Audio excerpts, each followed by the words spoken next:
up, everybody? This is Chris Classic dropping a Miami vlog. Yes, I just came back from being on a cruise, the Carnival. It was pretty fun, very windy and stuff like that. So I wanted to come back into the States and drop a video about two things. I want to talk about two things. I didn't get a chance to catch up with a lot of wrestling, but there were two things that the world was going crazy on while I was on a boat partying with my family and stuff, you know, doing buggies and all that. It's two things, so I wanted to talk about two. The first is Jade Cargill. Now, class at the castle, it was last weekend, so I didn't get to see it live, but I did see a lot of the posts that was done. I would have did this video, but reception is crazy, and I'm not paying Carnival for no bad reception for no internet. So, not for Al Gore's internet. No, sir, not indeed. Tomatoes. So, Jade and Bianca, they lost the tag titles to Isla Dawn and Alba Fire. Hopefully I'm saying it wrong. Shout out to them and everything. I know, I believe Alba lost her mom.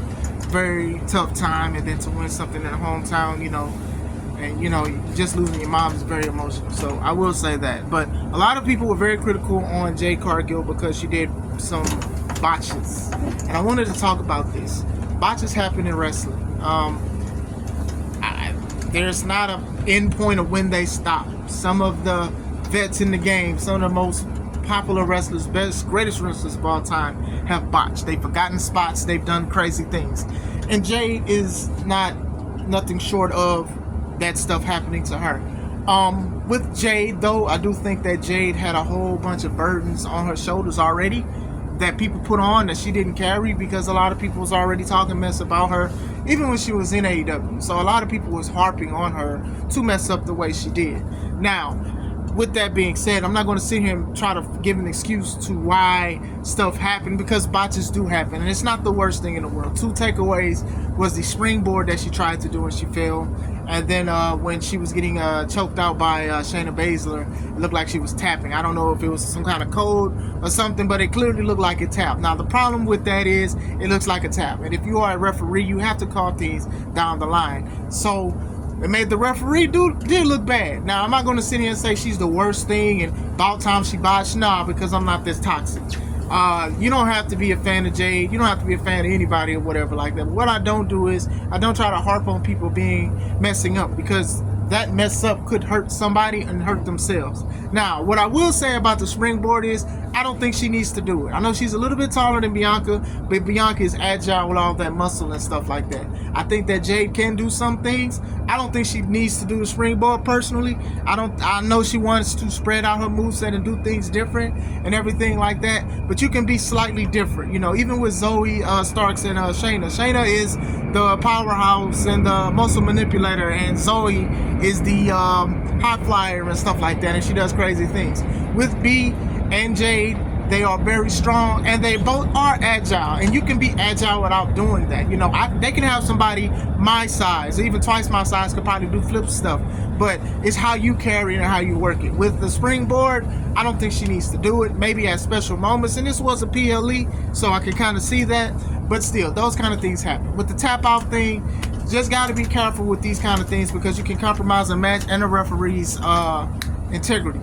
So you got to be careful with these kind of things. Like I said, it's dope to see that Bianca was telling her to keep her head up and stuff like that, because I'm sure they read comments, tweets, and posts, because people say the same stuff about Bianca too. But to sit here and like want people to mess up and botch is a little bit wild to me.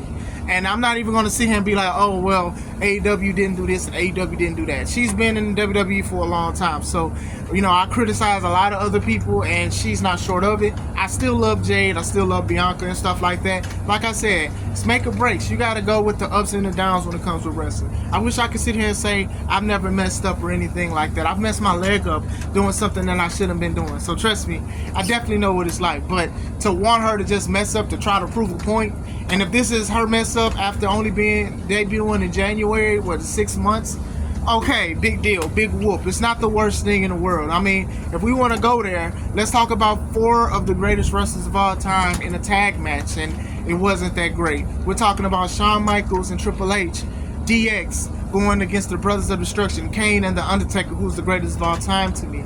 Guys that were way past their prime. Shawn Michaels was bald. Triple H was bald. Undertaker and Kane was old. Like, come on. Like, that match wasn't that good neither. It was sloppy. Kane's mask fell off. Triple H hurt himself. Undertaker was tired. Kane was tired. It was a lot of stuff. And it's not even to disrespect these guys because I grew up watching them.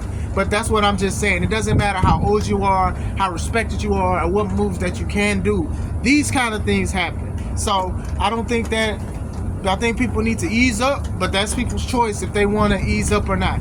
That match itself, it honestly should have been shorter than what it was. Because to be honest, the pacing was off from the beginning. And I'm like I said, I'm not taking nothing away from the mess ups that Jade did, but the pacing was off. They went very slow, then they tried to go quick, and it didn't work. Jade didn't catch on as quick as she was supposed to, and a couple other women too. A lot of the stuff was a little slow. Hey, where you at? This, that. But if it's a match with more than 4 people, I'm going to assume that's going to happen. It doesn't matter how great you are. It's just what happens. It's just the pacing and stuff like that, and it happens. I know she's defending herself. Her and Shayna, they're going back and forth. I'm sure it'll be a good program. I think they'll have a good match or whatever. She's learning how to take move from other people. It happens. I know a lot of people want her to go to NXT, but I'm sure if she would have went to NXT, people would have got mad if she would have went to NXT. Why is she in NXT? She needs to be here. She needs to be there. That's just how people are. So I wanted to talk about that for a little bit and bring up some key points about it. Jade to get better. If she wants to get better, she will get better. And I said this before. You know, take this as a tap on the chin, get back up, dust yourself off, try again. She'll do good. He also wanted to tell Damian Priest, he also messed up his leg. It probably could have been worse. I don't know how severe it is, but he also had a slip up on the rope. So I hope he get better. And it's like nobody's criticizing him for that mess up. So I just wanted to throw that too. Accidents happen, so I just wanted to throw that tidbit as well. That happens. You know, both of them keep their heads up. It's just a part of the show. It's just a criticism. Sometimes it's not needed. Sometimes it just happens. You just gotta watch what you gotta do. Now, I also wanted to talk about the Wyatt 6. I saw the video of them.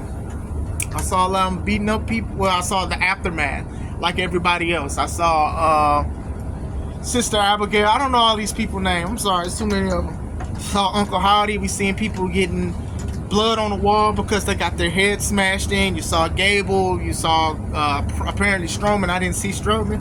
I got to relook at it. And then they all showed up led by Uncle Howdy. And a lot of people went crazy. It's going viral and stuff like that. Blood looked like they killed Chad Gable. There's memes of Chad Gable. Like people put like obituaries and stuff like that. I want to talk about it. So wrestling needs stories and wrestling needs mystique. So that's a good thing. One thing that I do love about it is that a lot of the wrestlers that were there, they made posts about it, which you make it seem real. Like Bronson Reed was like, hey, I heard there was some spooky stuff going on back here. And somebody tagged Carmelo, was like, hey, is this you? Because they didn't know it was him. He's like, nah, but they look dead. And then like you have people like Jay Uso was like, hey, I'm the one who said something about the Fireflies, but they can have them back. I'm getting out of here. Like, that's entertaining to me because it makes the story look real. It makes it look, gives it credit of being real or anything like that. So I thought that was like pretty cool. Like, nobody wants to mess with them. That's cool. The thing I'm worried about with this Wyatt 6 storyline though is shelf life.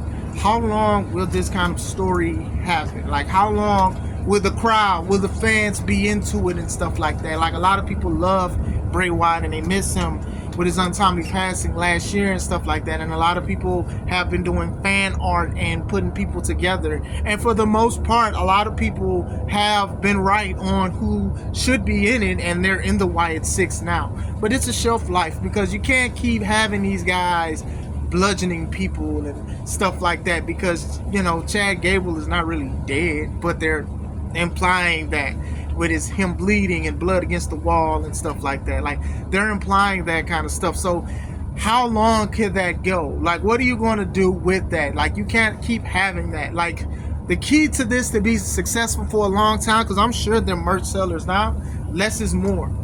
They don't need to be on TV every week. There's no point of them being on TV every week. If you're going to have matches, less is more. You do creepy vignettes, you can do certain things. They can be in the back like they were doing with the puppets and stuff, but less is more. I do think they're somewhat overexposed already because Cross and Gacy have been posting things about what they're wearing, and I understand the climate of wrestling change, but this is the thing with the mystique. Let us think about it. People were matching up tattoos. Hey, this person has this tattoo, so it's them. Cool, let's have that. But I wouldn't have the wrestlers per se posting on their personal accounts of them doing that. So that's what I'm saying about it. Fans, I think, are going to love this for a long time because of Bray's untimely passing, and also because people wanted to see some of his stories. They wanted to see his vision and stuff like that. So I'm very curious to see what they're going to do, how they're going to do it, because I don't even see these kind of characters being champions. I just don't, because of how it is. And with everything being so exposed and people taking pictures and stuff in the back, because I remember even when Bray was doing the Fiend and all of that stuff, people was taking pictures of him with his Fiend stuff, and I'm like, y'all don't need to do this. You need to protect this. Like, this can make you guys a lot of money, and this is coming from somebody who wasn't even a big fan of Bray Wyatt or the Fiend and stuff like that. But at the same time, I got chills when he returned and Extreme Rules and seeing what they was doing. But unfortunately, his health stuff with health. But still, this is something that is a lot of money, obviously, with the setup and the creation and the mask and all of that stuff. You need to protect it. You don't need people taking pictures that's in the back. You don't need people posting that's part of it. You don't need none of that stuff. Like, this is something, and the fans, if you are listening to this, I do recommend not trying to look online on who's this, who's that, pictures and all of that stuff. Why don't you respect the legacy by actually looking at it? When you go to a movie, you don't want the movie to be spoiled most of the time. Some people different. You don't want the movies to be spoiled. So do the same thing with this. The WWE is sprinkling a lot of cinema and storyline in their stuff. So try to respect Bray's legacy by trying not to look at everything behind the scenes, because too many people is like, oh, well, I just want to know, or I gotta know, or I was right, I want to know if I'm right. But why don't you just enjoy it or try to enjoy it? I'm not saying shut up and enjoy it, but I'm saying enjoy it. But I did want to speak about that. There's a lot of people talking about it, a lot of people excited, going viral and stuff. So let me know what you guys think. What do you guys think of Jade? And also, what do you guys think of the Wyatt 6 so far? I hope you guys having a wonderful day.